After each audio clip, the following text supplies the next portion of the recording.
right. Thank you for being here. Would you mind introducing yourself? I'd love to. My name is James Forman Jr., and I teach at Yale Law School. You have a fascinating life, or at least it appears to be from my point of view. And I've always imagined either growing up during the civil rights movement or being raised by someone who was involved in it. Right. How has your parents, like, what was that experience like of having the father that you have? Yeah. So, I mean, I have to be real about it.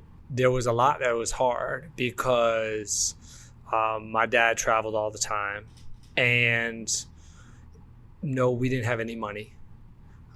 And because he was, pretty radical, so it was pretty grassroots kind of operation. And also we were surveilled by the FBI as part of the COINTELPRO program. And that was not just surveillance. That was also destabilization. It was a program where the FBI worked to break up organizations and to break up marriages, and would do things like forge letters to people that were supposedly, somebody's having an affair with somebody. And these were all written by FBI agents or FBI informants. And it's an incredible thing to think about now. It's another piece of history that we haven't grappled with. I was talking earlier today in my remarks about not grappling with history. And that's a piece that we haven't grappled with, let alone atoned for or repaired. So those things were all hard, very hard. And at the same time, there was, I would never trade it for another childhood, because even though the pressure on my parents was so great that they ended up splitting up when I was 7, but my father and mother both remained very involved in my life, and they remained very kind to one another.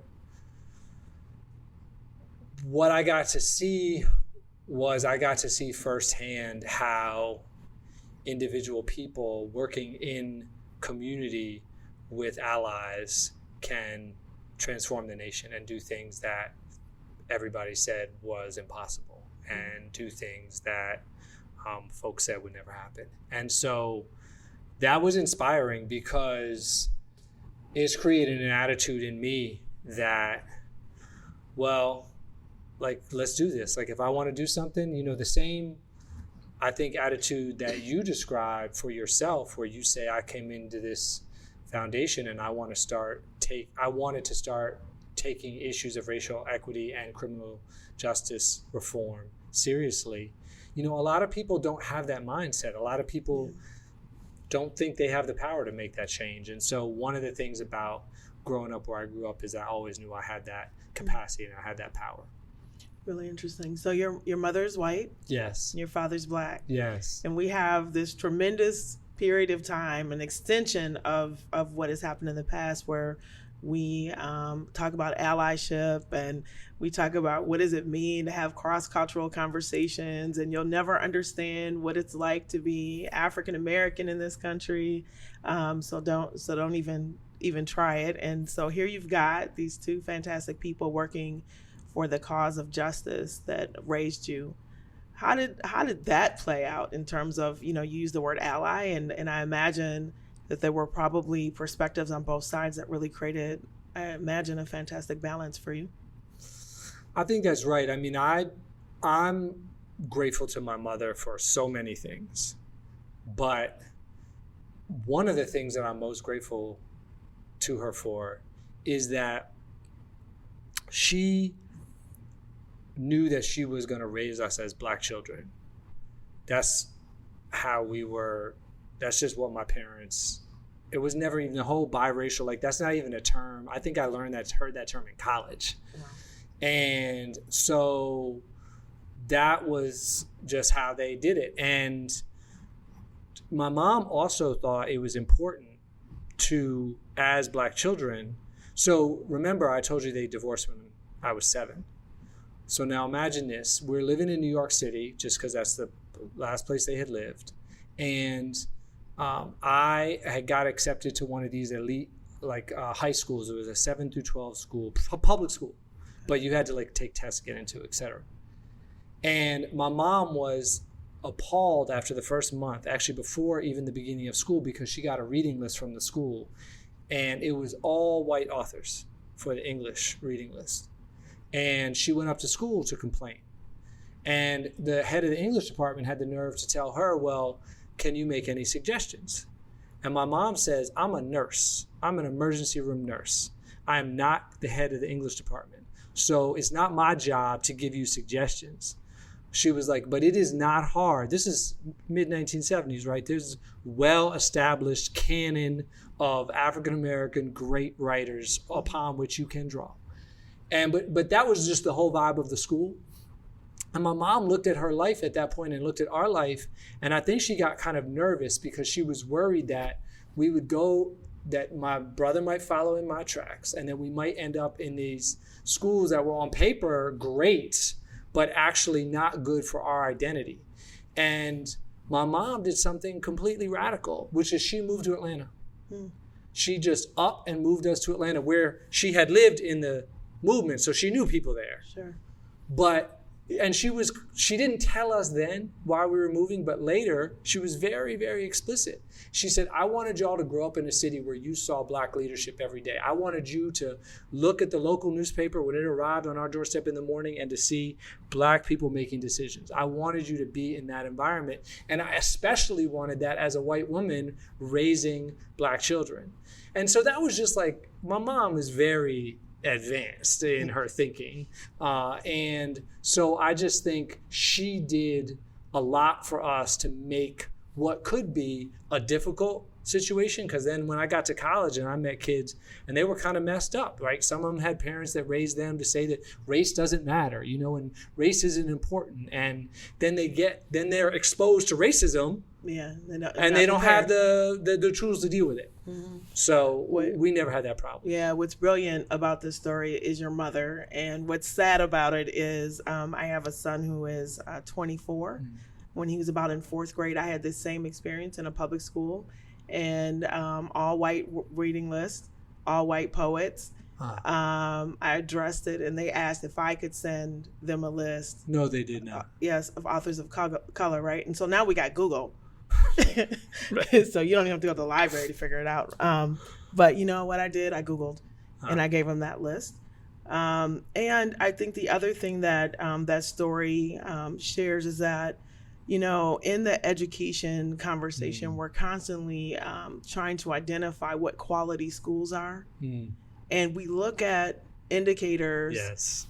Like academic rigor as the qualifier. And you just really very well expressed how that played out in your life, where that is not the only indication, and that being in a system that is academically rigorous but damages your identity is in fact not a great school.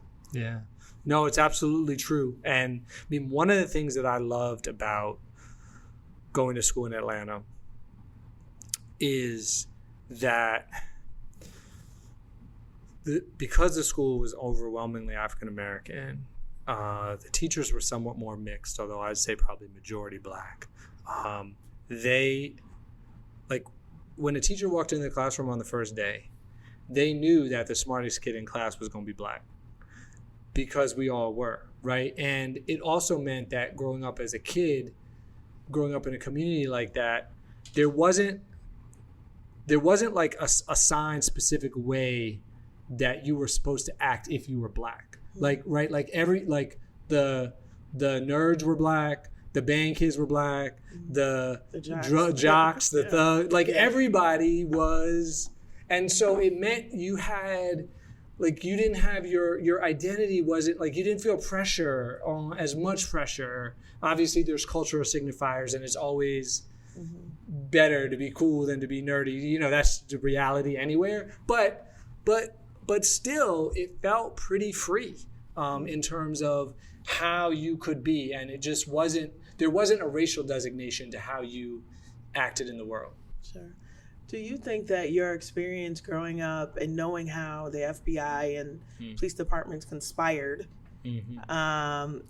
really around people that were fighting for justice and rights for us Black Americans and others, that live in our communities to live more holistically in relationship with each other.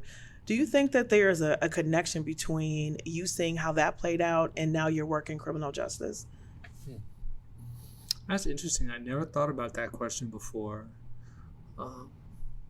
I think that there must be, even if I've never been conscious of it, in the sense that I never was under any illusion. Like, I didn't have to go through a period of believing, of like learning to be skeptical of the motives of law enforcement or of government, or making the assumption that people were acting on valid public safety grounds, right? I think a lot of people have to kind of work through that.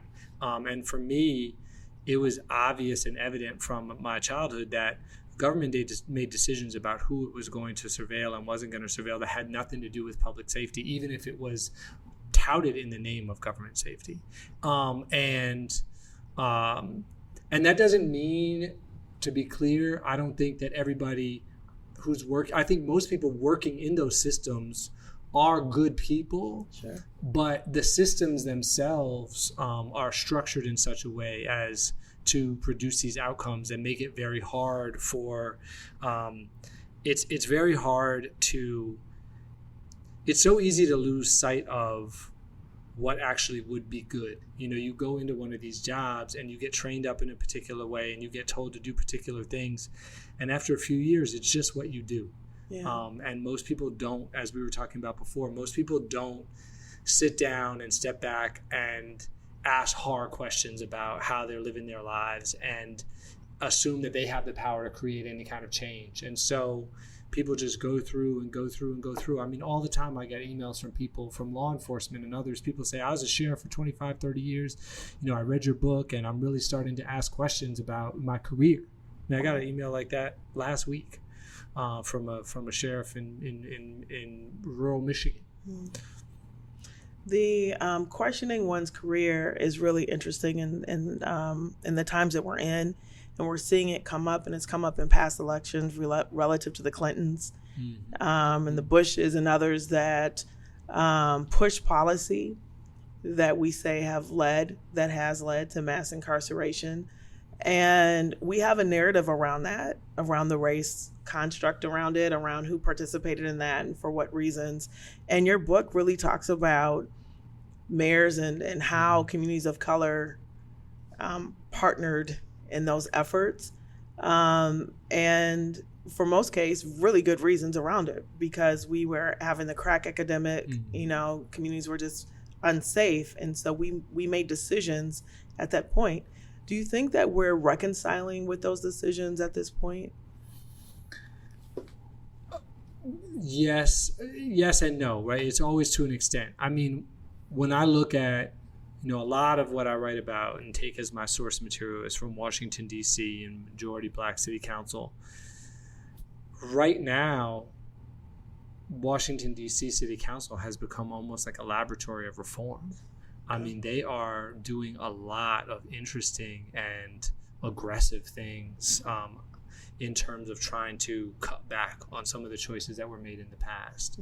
You know, one of the pieces of legislation that recently passed that I think can be a model for the country is second chance legislation, which says that anybody who is serving a sentence of longer than a particular period of time, 15 or 20 years, is eligible after a certain number of years to go back before the original sentencing judge and file a motion for a new sentence that will be based on how they've lived their life since they've been in prison. And what's so powerful about that is that a lot of those very long sentences were handed down in this earlier era when people were incredibly scared and I don't think could even see really some of the damage that they were doing.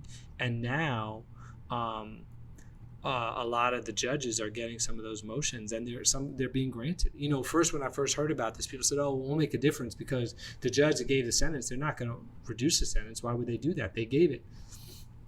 But it turns out that when presented with evidence of all the classes that somebody took and the role that they play in the prison to try to mentor and tutor other men or women who are incarcerated, plus the passage of time and plus the research on adolescent brain development, a lot of these things weren't available when the initial sentence was imposed. And so I see that happening. I also see places where, the district attorney in Los Angeles, Jackie Lacey is one of the most African American women, and she's like could have been back in the book, and so it's both. I think that there are, but I think the hardest thing, honestly, is for the people that were already in the position of authority to, like DC Council, there's been a lot of change of personnel. So it's easier for the new people to come in and say, let's take a different tack.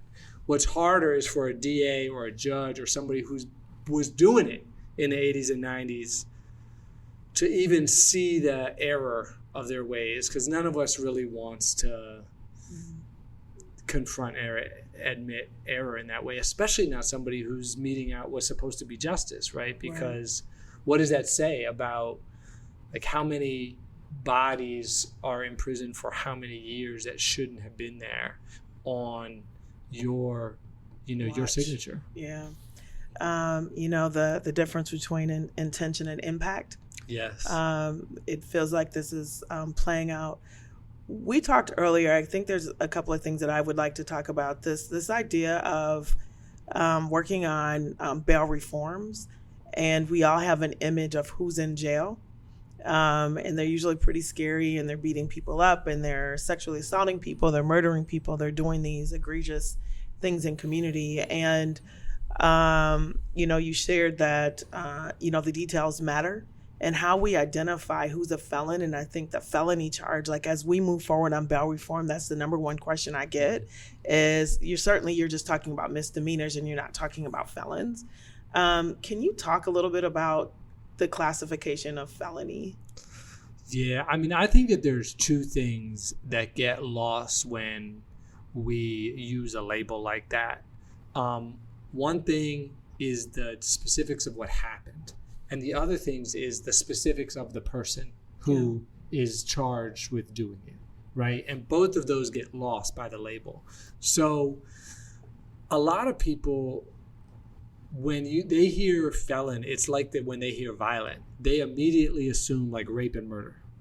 Mm-hmm. And they don't understand that those are less than 10%, not just of all the charges, but of all the felonies that would be charged in a particular jurisdiction.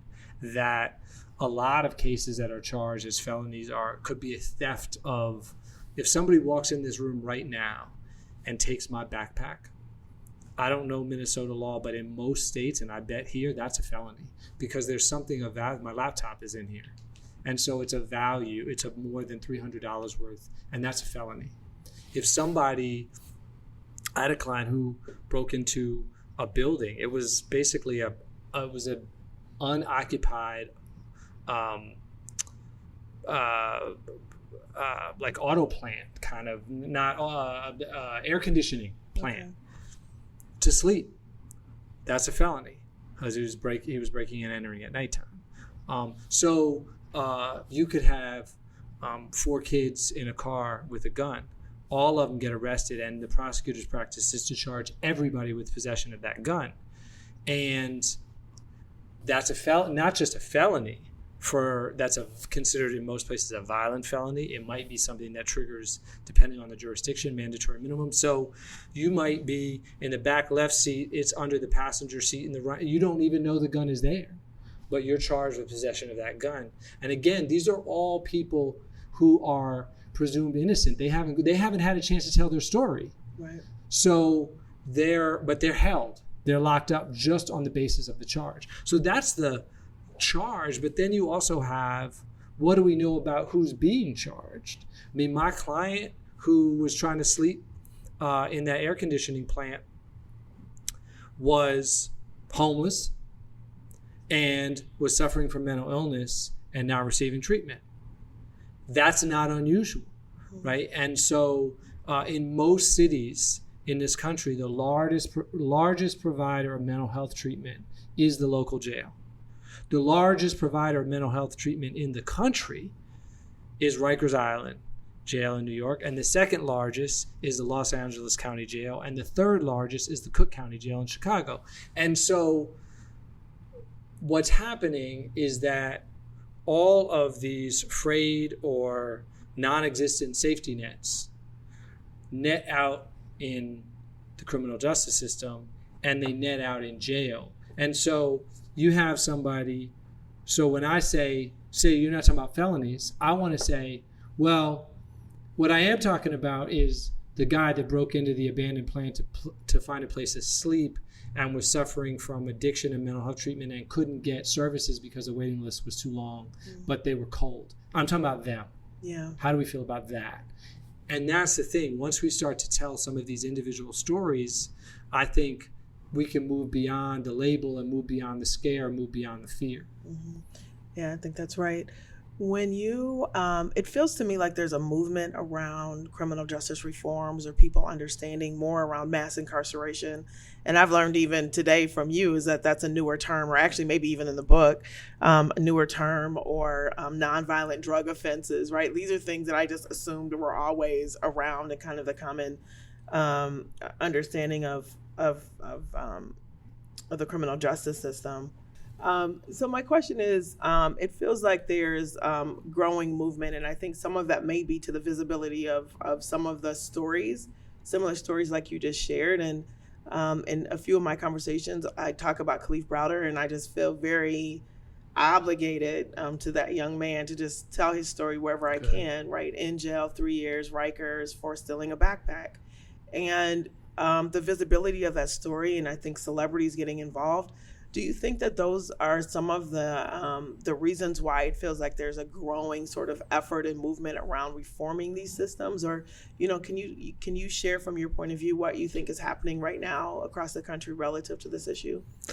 Absolutely. I mean, when I first started working on this, when I became a public defender in the 90s, there was the bipartisan consensus existed, but it was in the other direction. It was a consensus to lock up more people for longer in worse conditions. Mm-hmm. I started at the public defender's office more or less the same month that the 94 crime bill passed. So that's the era in which I began, which is why when I walk into a room like this and I see that the foundation has been able to convene 200 people or more, all to talk about this one issue, bail reform. I can't even believe it. There would have been, there would have been nobody in the room. It would have been whoever convened the meeting they would have been there by themselves. And so I think that's a sign of, one, crime has gone down for basically 15 years straight in this country. And the result of that is that there's a little bit more openness to thinking about over-incarceration as a problem. In D.C., crime is as low as it was since the early 1960s. And, Leave It to Beaver was on television. And that's a show that I've never even, had heard of, but then somebody showed me this show with family and suburban, the Cleavers, and that was the America that was being portrayed at the time. And so the idea that our crime rates would be like that at a time when, people don't think of as a violent time in this country, and it wasn't, I think is a sign. So the other thing that I think has happened is an advocacy movement has grown up from the bottom.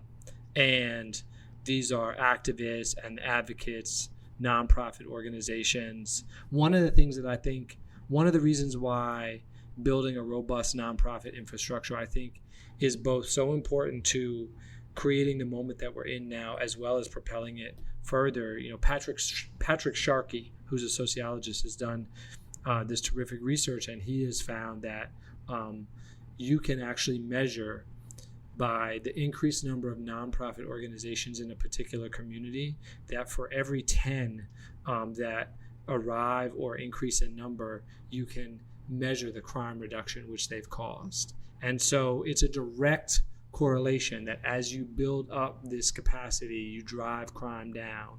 And the other thing that you build up when you build up that capacity is you build up advocates and activists, right? Because these are folks that are working in most direct relationship with people that have been harmed. So they're also prepared to come down to the city council hearing and testify, to show up when there's a race for local prosecutor and ask those questions. And so I think it's really been, to me, those two things. It's been crime going down, and it's been this robust advocacy and activist infrastructure that grows in strength, because every time somebody comes to a meeting like the meeting that you convened today, there's more people there than were at the last one.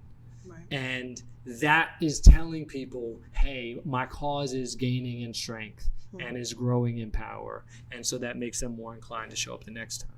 Yeah. How did you arrive at writing a book? What's the journey to say, I'm gonna just double down on this? How did you arrive at that? And how did you arrive at the title?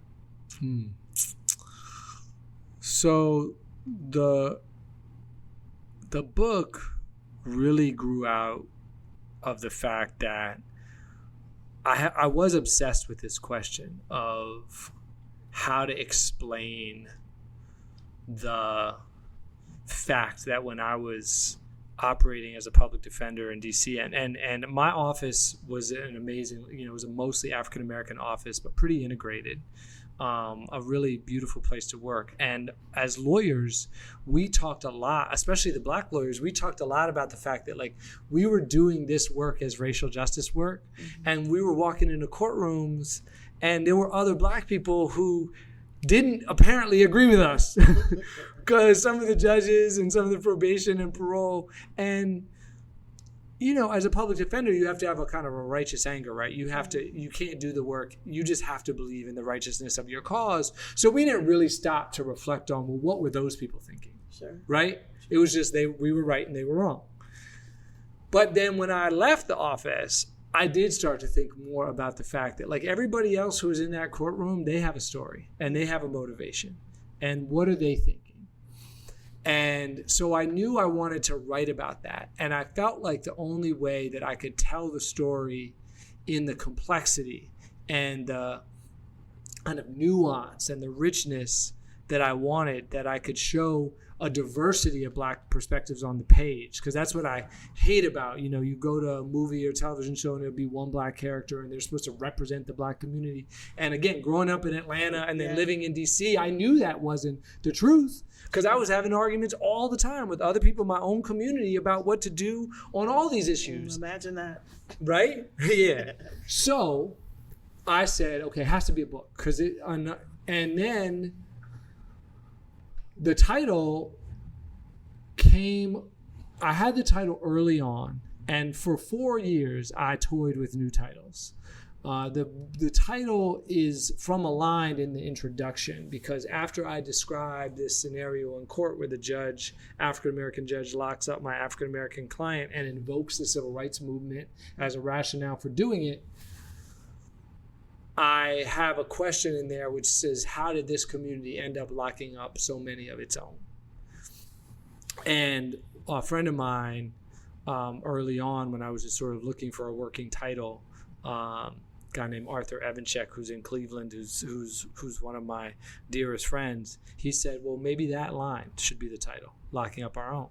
So I put it on there as just to have it. Mm-hmm. And some people loved it and some people hated it. And everyone who hated it, I was like, give me suggestions, and I must have wrestled with 20, 30, 40 other suggestions, and everything else ended up for me being not quite as good. So even though I always had mixed feelings about it, in a sense, I felt like it was the best title that I could come up with, which is, I think, for a lot of authors, some people just fall in love with their title. Sure. But other people, end up having a title where they say, well, it's the best I could do. And I hope it's good enough. Well, man, it's provocative. As I was reading through the book, and you think about the efforts that you have and this whole intent and impact, right? And I think about the work that we're trying to drive and saying, please don't let me be in this book later. I do not want to be in any book called Locking Up My Own or any of that. You don't want to be in the sequel. No, so I need to have the right filters so that we know we're not making decisions that continues the harm that's been done on community. And the other thing that we talked about in the book, and I think that probably is demonstrated in the story that you shared about being in the courtroom with other Black folks that had, a different point of view than you on it, is this idea of going back to the civil rights movement. And, we have this sort of vision of everyone getting along. And even now I hear we need to have this unified Black agenda or this unified community agenda, or can we all just agree to this one thing and move forward? And, I wonder sometimes how that plays for the folks that are maybe the outliers, the ones that are maybe risking a little bit more perhaps, or being more out front on issues that are less popular, but nonetheless really maybe are in the right vein towards justice. And I know that you have some thinking about that, but, everyone didn't love Martin Luther King, right? Right. No, they didn't. And that's, I think, one of the great myths and destructive myths of the history of the civil rights movement that my dad was always super clear with me on, in terms of explaining to me on how unpopular they were, how few in number they were, how hard and unrewarded and and just unpopular their work was. And Martin Luther King is the best example of it, because he is now such a national hero. And if you turn on television, Black History Month, there's probably going to be a Coca-Cola commercial with Martin Luther King speaking at the March on Washington. But my dad's point is that both Martin Luther King and the March on Washington were unpopular when they happened.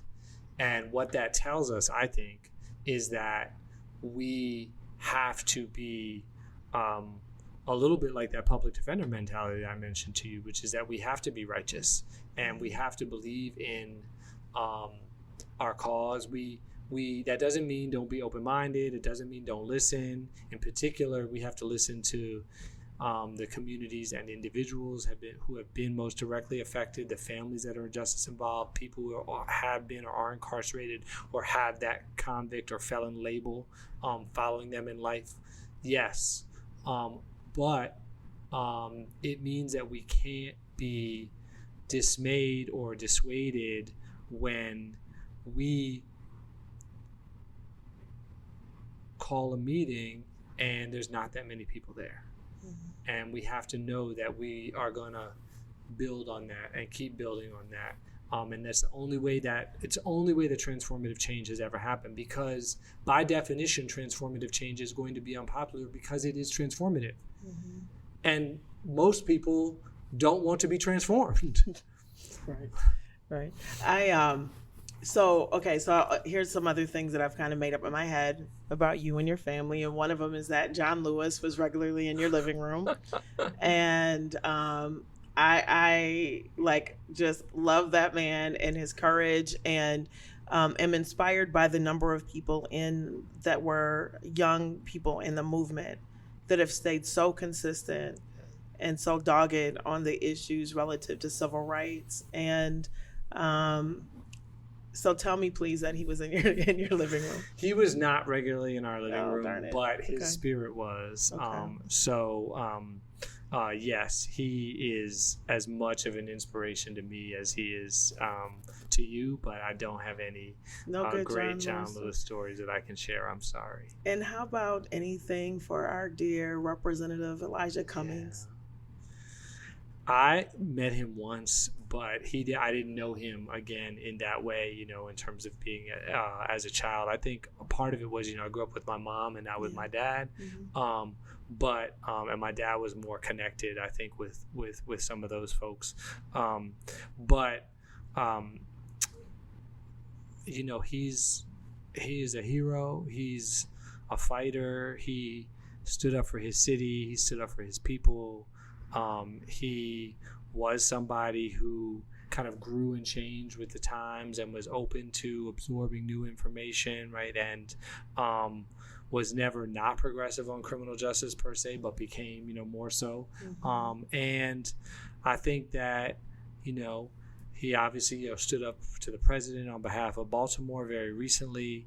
And I think it's significant that, he's the chair of the Oversight Committee. And that work, I think the work that they're doing right now to oversee the current administration, and to my mind, it's admitted lawlessness, is absolutely essential and critical. And I think that they're going to go forward inspired by his life and his lessons and his history, and I certainly know that I am. Yeah.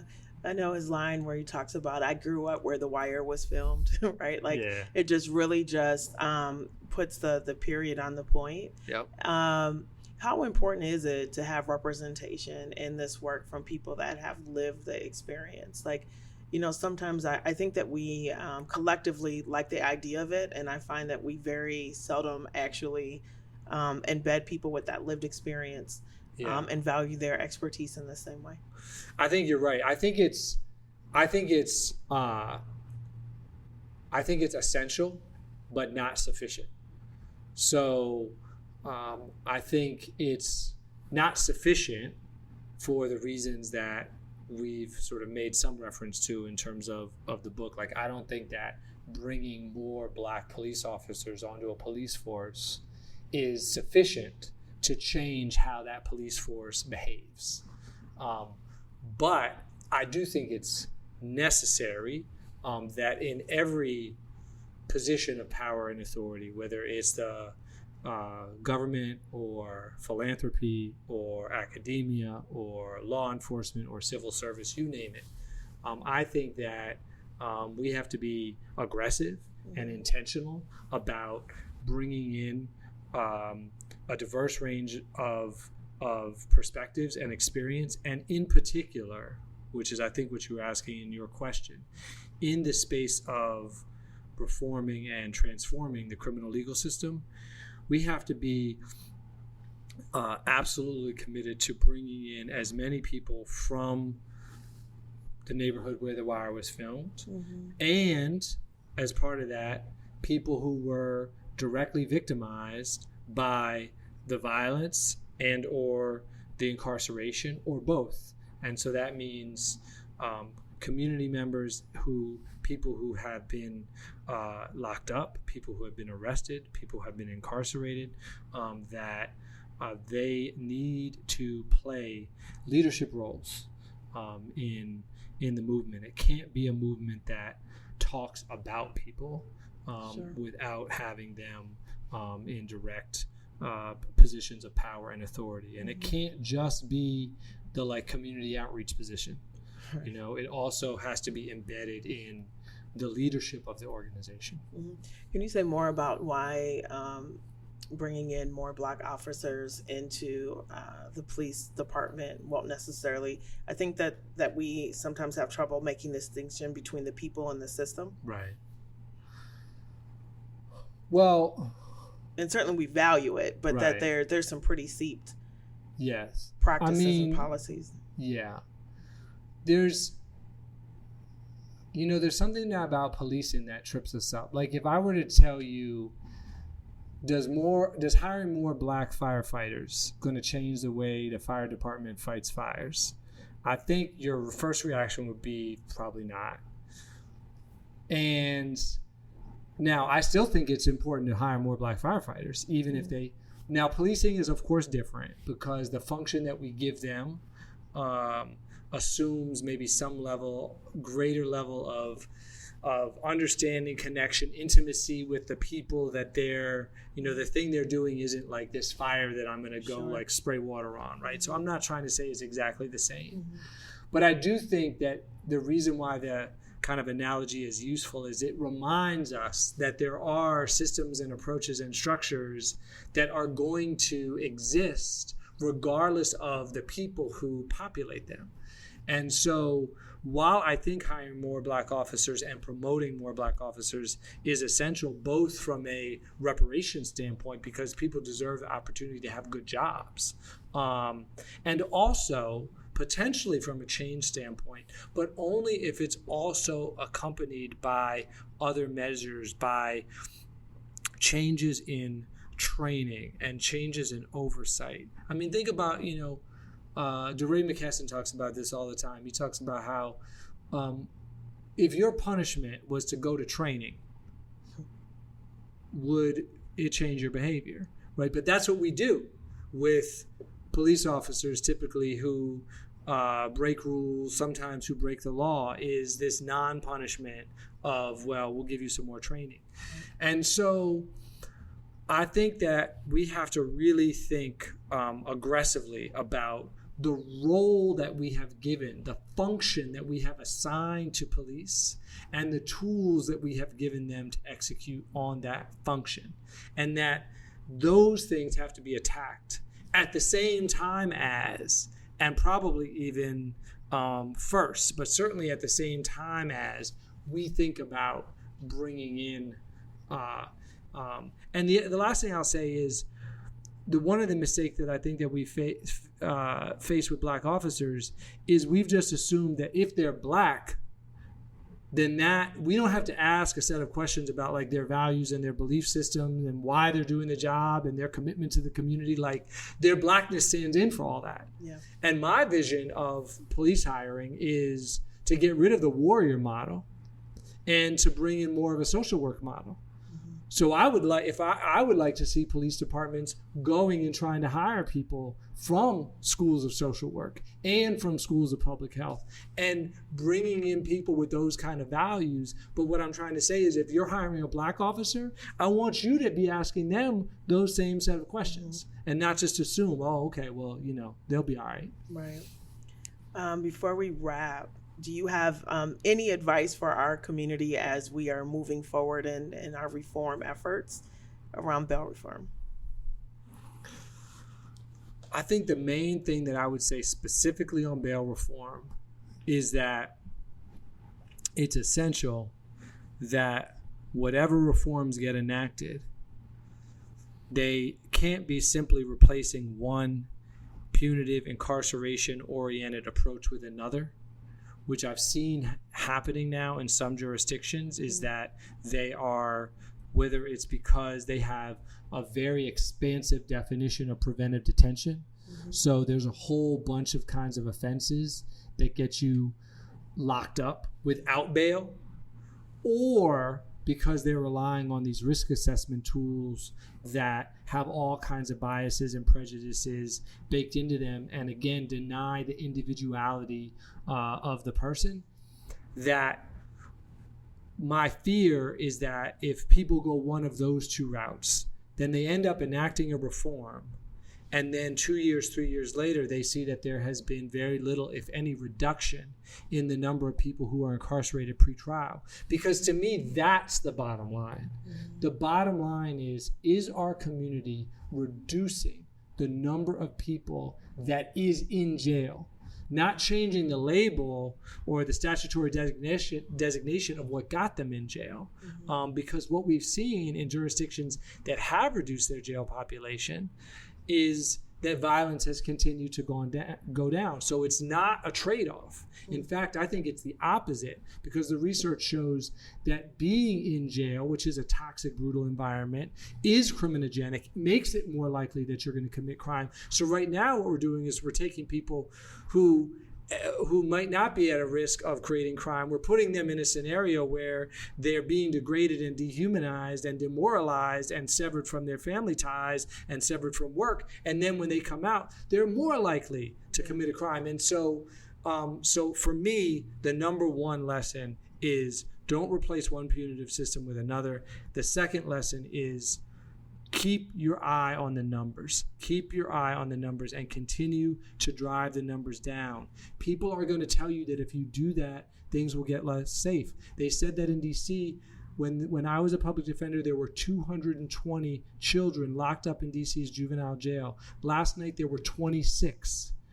And the city is safer than it was then.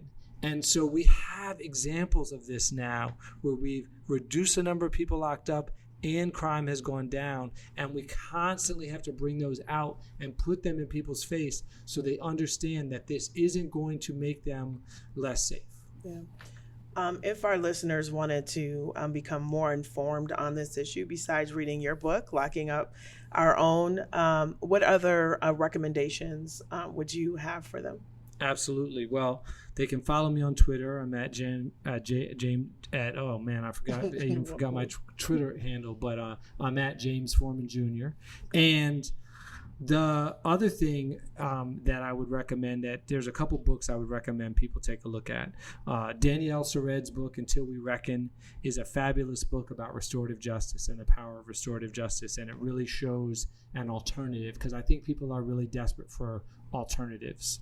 I also really am in love with a book called Becoming Ms. Burton by Susan Burton. Again, another book which shows both the harshness and the wrongness of the system, but also shows a clear set of alternatives. And both of the alternatives that Sered and Burton are talking about are community-based alternatives that help to drive crime down and do it in a much more humane way. So I think I would tell I would tell readers to start there, or listeners to start there. Perfect. It's been a pleasure talking to you. Thank you. It's been really, really a great time. Yep. I will follow you on Twitter at James Forman Jr. And I appreciate all that you do on behalf of all of us. Thank you. You're welcome. Please check out the Minneapolis Foundation website to find more episodes of this podcast, information on upcoming events, and for my book recommendations. Thank you to Weber Shandwick for their partnership and support in making this podcast come alive.